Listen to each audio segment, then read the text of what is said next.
बिस्मिल्लाहिर्रहमानिर्रहीम। अस्सलाम वालेकुम।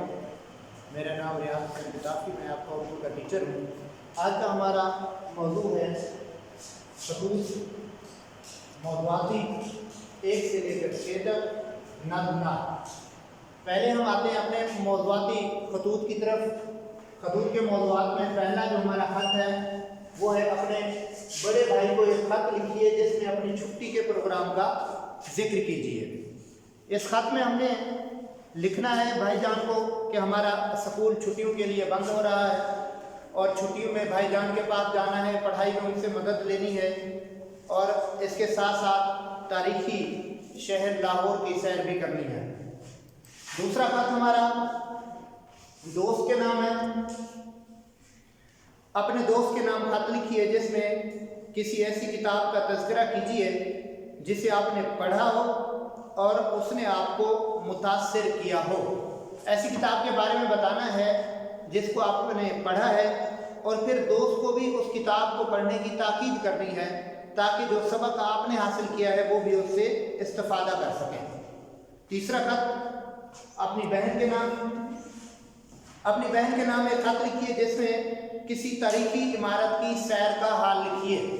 इसमें लाहौर की मुख्तलिफ तारीखी इमारतों की सैर का हाल बयान किया गया है और उसको तफसील के साथ बयान करना है। ख़त नंबर 4 में अपने दोस्त के नाम ख़त लिखना है। अपने दोस्त के नाम ख़त में कोई ऐसा वाक़या बयान कीजिए जिससे आपकी हाजिर दिमागी का अंदाज़ा होता हो, पता चलता हो कि आपने किसी वाक़े में किसी ऐसे हादसे के मौके पर हाजिर दिमागी का मुज़ाहरा किया जिससे एक बड़े हादसे से बच गए। फ़र्ज़ कीजिए अगला ख़त 5वां। फ़र्ज़ कीजिए आपके चचा जान जापान में हैं। ख़त लिखकर उनसे अहले जापान के तर्ज़ ज़िंदगी के बारे में पूछिए और ख़ुसूसन तालिब इल्मों की वहाँ के रहन सहन के साथ साथ वहाँ की शादी ब्याह की रसूमात, खुशी गमी की रसूमात के साथ साथ तालिब इल्मों की ज़िंदगी और उनका पढ़ाई का तरीक़ेकार के बारे में पूछना। छठा और आखिरी ख़त, आपने अपने दोस्त को कुछ रकम उधार दी थी, अब आपको ज़रूरत है। ख़त लिखकर तकाज़ा कीजिए मगर इस अंदाज से कि आपके दोस्त को नागवार ना हो, क्योंकि दोस्ती एक ऐसी चीज़ होती है जिसमें अगर थोड़ी सी भी ऊंच नीच आ जाए तो फिर दोस्ती नहीं रहती। लेकिन उधार भी ज़ाहिर है वापस लेना है। अल्फाज का ऐसा चुनाव और अपनी ऐसी मजबूरी बतानी है जिससे दोस्त को नागवार ना गुजरे, उसे बुरा ना लगे और वो इसको वापस भी कर दे। अब आते हैं हम ख़त के पैटर्न की तरफ। ख़त को लिखा कैसे जाएगा, ये मैंने पैटर्न यहाँ पे लिखा है, ये देखना है आपने ख़त का पैटर्न। ख़त के पैटर्न में हमारे पास सबसे पहले इम्तिहानी मरकज़, इसका 1 नंबर होता है। उसके बाद तारीख 1 नंबर, अलकाब 1 नंबर और आदाब का 1 नंबर। हर ख़त के अंदर इम्तिहानी मरकज़ और तारीख ये सेम होगी, अलकाब तब्दील होते जाएंगे, आदाब के लिए भी तब्दीली की कोई ज़रूरत नहीं होती। नफ्स मज़मून के 5 नंबर होते हैं। हर ख़त का नफ्स मज़मून मुख्तलिफ होता है। जो ख़त जिस बारे में लिखा जाता है, जिस बारे में बताया जाता है, उसके बारे में यहाँ पे बातचीत होती है। उसके बाद इख्तितामी कलिमात और इख्तितामिया की तरफ आए तो वस्सलाम आपका भाई अलिफ बे जीम, इसका भी 1 नंबर होता है। इस तरह हमारा ये 10 नंबर का ख़त मुकम्मल होता है। उसके बाद हमारा दूसरा हिस्सा है आज का सबक नज़्म नात की तरफ हम आते हैं। तो सबसे पहले हम नात की तारीफ, नात होती क्या है? ऐसी नज़्म जिसमें हजूर अकरम सल्लल्लाहु अलैहि वसल्लम की तारीफ़ व तौसीफ़ बयान की जाए, नात कहलाती है। आज नात के हमारे शायर हैं अमीर मिनाई। अमीर मिनाई 1828 में पैदा हुए, 1900 में फौत हुए। नसीरुद्दीन हैदर शाह-ए-ओद के अहद में लखनऊ में पैदा हुए। वालिद का नाम मौलवी करम मोहम्मद था। आप हज़रत मखदूम शाह मीना लखनवी की औलाद से थे, इसलिए अपने नाम के साथ मीनाई लिखते थे। इब्तदाई तालीम मुफ्ती सादुल्लाह रामपुरी से हासिल की।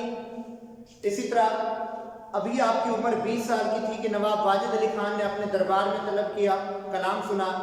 42 साल रामपुर के नवाब यूसुफ अली खान और नवाब कल्बे अली खान के उस्ताद रहे। आखिरी ज़माने में नवाब मिर्ज़ा दाग ने उन्हें हैदराबाद बुलवाया। वहाँ वो जाते ही बीमार हो गए और इसी बीमारी के दौरान उनका इंतकाल हुआ।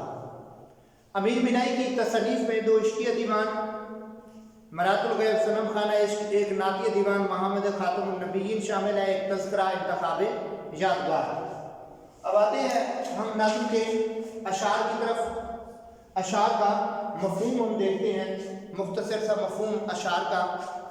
पहला शेर, शायर ने यह कहा है कि ऐ सबा बेशक तू मदीने से आती है, क्योंकि तेरे अंदर मदीने के फूलों की जो खुशबू है वो बताती है कि तू मदीने से आई है। दूसरे शेर में शायर ने तोती और बुलबुल ऐसे खुश इल्हान परिंदों का जिक्र किया है और साथ ये भी बताया है ये खुश इल्हान परिंदे हजूर अकरम सल्लल्लाहु अलैहि वसल्लम का तज़किरा करते हैं। इसी तरह तीसरे शेर में शायर ने अपने जीने और मरने की बात की है और अपनी आरज़ू और ख्वाहिश ज़ाहिर की है कि उसकी ज़िंदगी और मौत मदीने में हो। चौथे शेर में शायर ने बताया है जमे जिस तरफा जलवा है उसका। वो कहता है कि मैं जिस समत भी देखूं मुझे आप सल्लल्लाहु अलैहि वसल्लम का जलवा दिखाई देता है। जो यकसू हो दिल तो वही 4 सू है। अगर मैं अपने दिल को एक सिमत कर दूँ तो चारों तरफ आप सल्लल्लाहु अलैहि वसल्लम के जलवे हैं। तेरी राह में खाक हो जाऊँ मर कर, यही मेरी हुर्मत यही आबरू है। इस शेर में शायर हुजूर पाक सल्लल्लाहु अलैहि वसल्लम की तालीमात पर अमल करते हुए अपनी जान देने में अपनी हुर्मत और आबरू ख्याल करता है। और सेकंड लास्ट शेर में शायर ने ये बताया है यहाँ है ज़हूर वहाँ नूर तेरा। हुजूर पाक सल्लल्लाहु अलैहि वसल्लम के ज़हूर और नूर की बात की गई है। आप सल्लल्लाहु अलैहि वसल्लम उस आलम में बतौर ज़हूर और उस आलम में बतौर नूर और इसमें बतौर ज़हूर यानी बशक्ल बशरियत तशरीफ़ लाए और मकाम भी तू ला मकाम भी तू है। शायर कहता है या रसूल अल्लाह सल्लल्लाहु अलैहि वसल्लम आप मकाम और ला मकाम दोनों में आपकी हुक्मरानी है। आखिरी शेर में शायर ने हजूर पाक सल्लल्लाहु अलैहि वसल्लम की सिफ़ात बयान की है, जो बेदाग लाला जो बेखार गुल है, यानी ऐसा फूल जिसमें दाग ना हो और ऐसा गुल ऐसा फूल जिसके साथ कांटा ना हो। इस शेर में शायर ने हजूर पाक सल्लल्लाहु अलैहि वसल्लम की सिफ़त बयान की है। ये सिफ़ात है कि आप सल्लल्लाहु अलैहि वसल्लम ने अपनी ज़िंदगी में कभी किसी को तकलीफ़ नहीं दी और आप सल्लल्लाहु अलैहि वसल्लम ने कभी किसी को दुख नहीं पहुंचाया।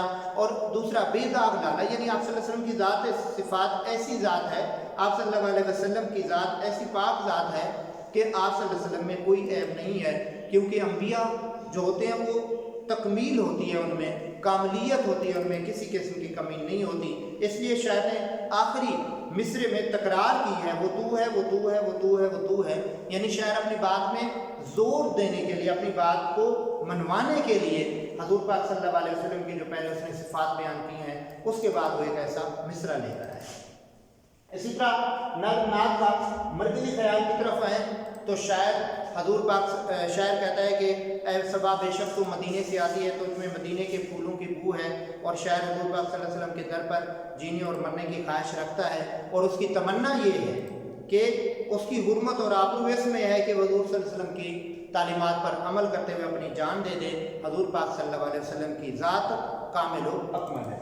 अब आते हैं हम सवालात के जवाबात की तरफ। मशकी सवालात में पहला सवाल, सबा कहाँ से आती है? सबा मदीने से आती है।